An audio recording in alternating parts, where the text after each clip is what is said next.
Hello everybody, welcome to the latest edition of the Physics Corner. I'm your host, Dr. Christopher Sorolla, and this is a series of videos in which we show how to set up and solve introductory physics problems. So, today is the next of a several-part series on capacitor circuits. Specifically, in today's episode, we're going to look at combining three capacitors in different configurations in order to show how you might solve a circuit, right? This will be a DC circuit, and we're going to be talking about the case where the capacitors achieve final charge. So it's actually about as simple as circuits get, if you will. With this exception, it is neither a series nor a parallel circuit, rather it is a combination of those. Let me show what I mean. So let's suppose we have three capacitors in this particular configuration here. Capacitor 1 is in front, if you will. Wire connects from the battery to the first capacitor. Then we reach a junction, and away from the junction we have a second and a third capacitor, like this. The wires are reunited at the second junction, and then back again to the battery. So, again, to emphasize this, I'm just drawing the capacitors in the picture, but these wires here and here are going to connect it back up to a battery. I'm just saving space by not showing that.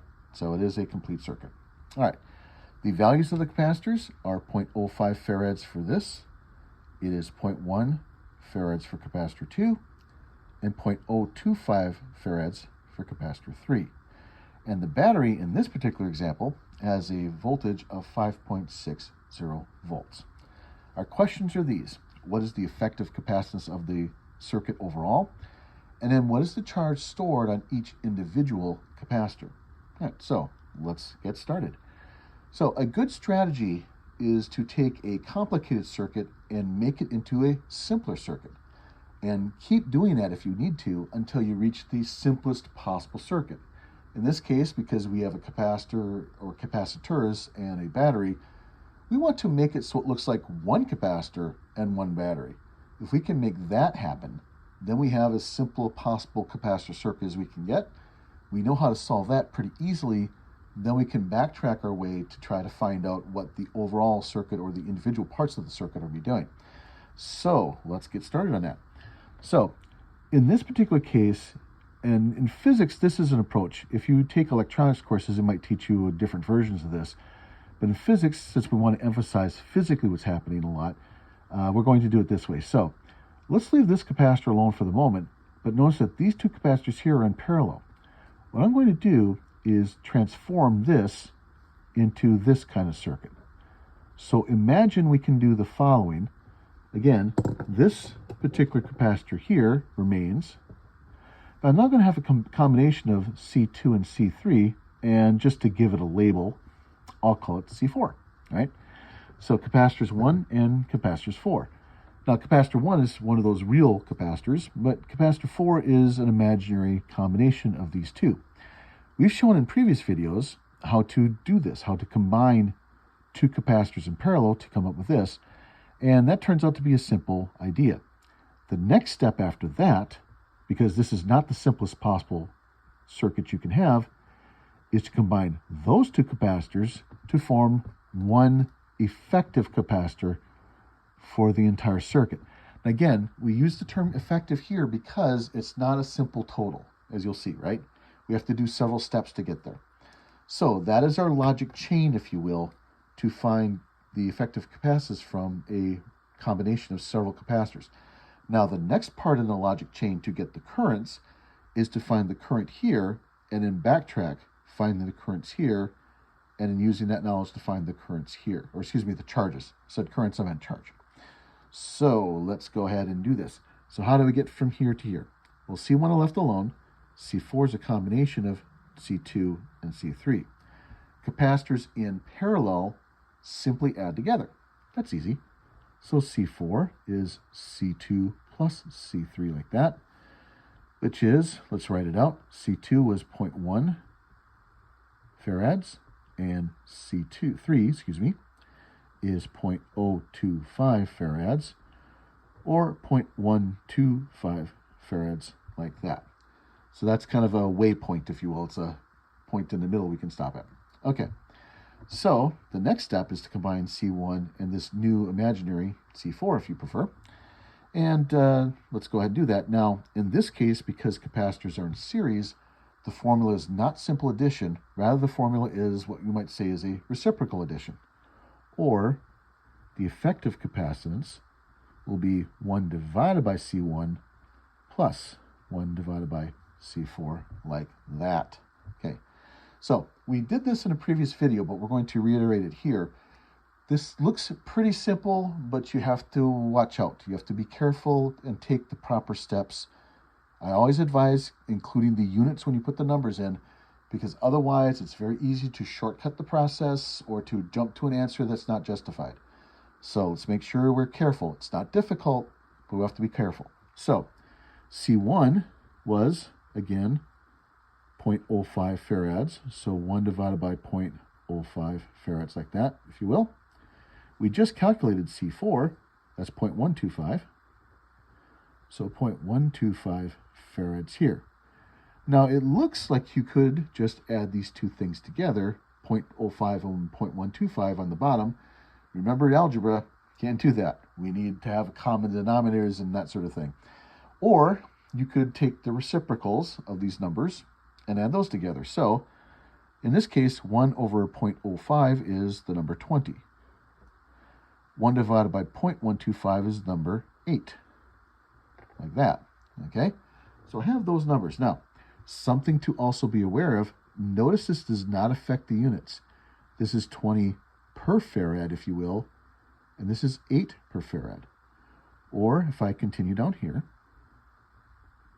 now I can add 20 plus 8. I have 28 per farad, like that. Notice I'm including my units as I go, and this is important. Now, once you're experienced and you know what you're doing, you can probably skip this extra writing step.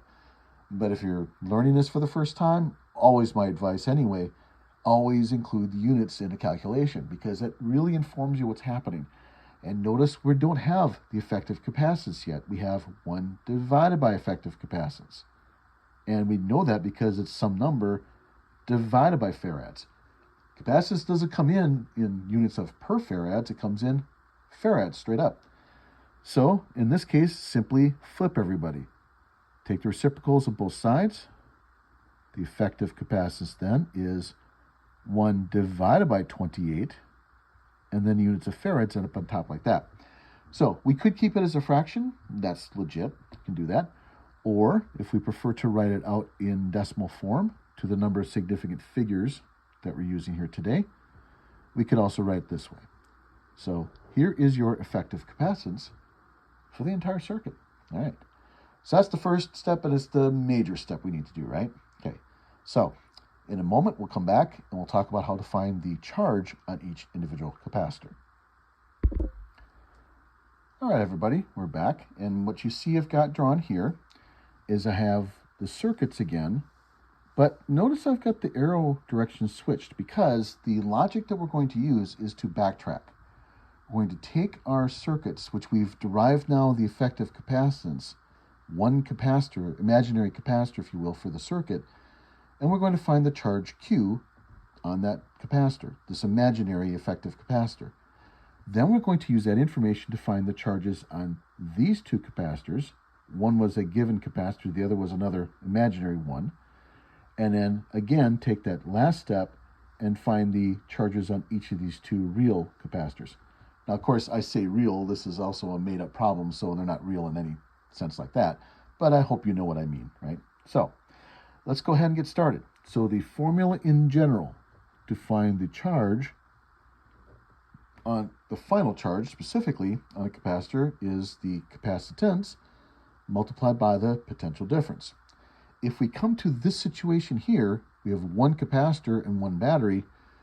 That's all we needed. So the charge on that is the effective capacitance multiplied by our potential difference. And just for reference, I wrote all our numbers down here. Now, again, you could use your decimal form, but I kept the fraction because I think it might help to see it that way. So 1/28 farad, if you will, and then 5.6 volts, like that. And this way it's more obvious what happens. 5.6 divided by 28 is 0.2. So 0.200 coulombs like this. So this is the charge on this imaginary effective capacitor. All right. Next step, let's backtrack.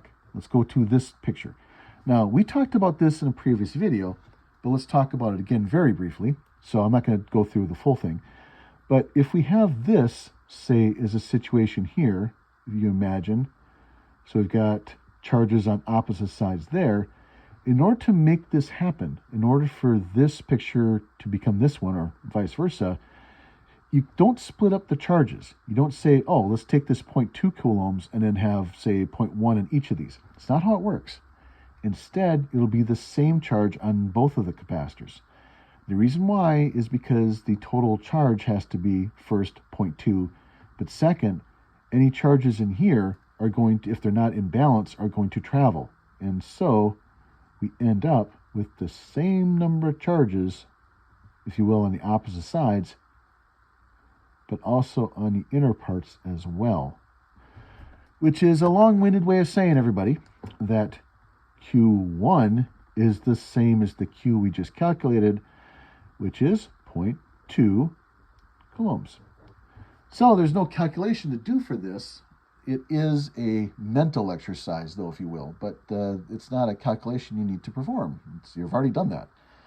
Now, by the same token, Q4 also equals 0.2 coulombs, right? Same idea. But that's an imaginary capacitor, so we have to take that last step. We have to go from here to here, right? How do we do that? Well, Q1, we've already solved that. What about these two charges here? Now, again, this is a similar situation to a previous video, so I'm going to shorten it up a little bit, except to say that the capacitors in parallel will each have a percentage or fractional share of the total. So let's take a look and I'll show you what I mean. So what about Q2? So Q2 will equal the fractional share of the capacitance that that capacitor has. What do I mean?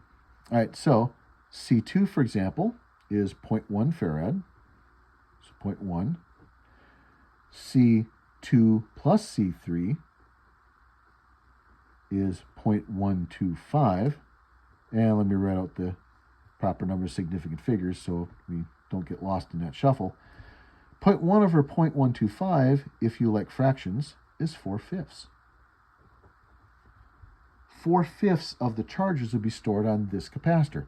Why? Because it has 4/5 of the total capacitance. Remember, when we solved for the C4, when we solved for this capacitor, which is the effective capacitance of these two put together, it's a simple addition. Okay? So, this capacitor here has whatever capacitance it has divided by the total of the two combined. Right? So 4/5. And let's go ahead and put in our number. So 4/5 multiplied by 0.2 coulombs or 0.16 coulombs. And that is the total charge on this individual capacitor. Notice something that's happened. It's not 0.2 because this capacitor and this capacitor are splitting the charges up. Now, the charges don't get split up going from here to here. Notice, that's not happening. But charges are split up this way, going in parallel. Right? Q3 has a simple or similar argument, but that'll be C3 over the total, relatively speaking, like that. C3 is 0.25, excuse me. Again, divided by 0.125, or if you look at the fraction, 1/5. And that shouldn't really be surprising, right? If it was 4/5 for the other one, it should be 1/5 for this one. And this is a way of checking that result. Okay? And 1/5 of 0.2 coulombs is 0.04 coulombs, like that. One last thing you can do to check your result. 0.16 plus 0.04 is 0.2, which was the total. So that all fits together. All right.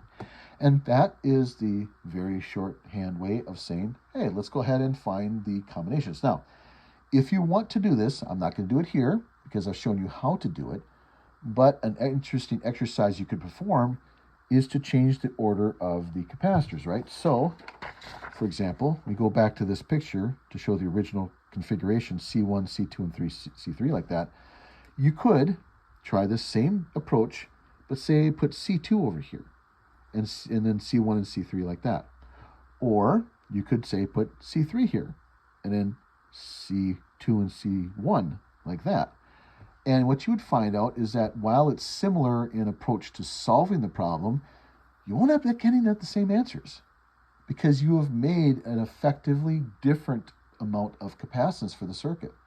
So your answers will not be identical. They might be close because these numbers aren't too far apart from each other, but they're not going to be the same. But that is something I'm going to leave to you folks. All right, so funding for these programs comes from the University of Mississippi and University of Southern Mississippi. Technical support is supplied by Sidney Gautra and Sophia Turner. I'm your host, Dr. Christopher Sorolla. We shoot these videos in Hattiesburg, Mississippi. Thanking you, everybody, for your attention, as always, and clear skies.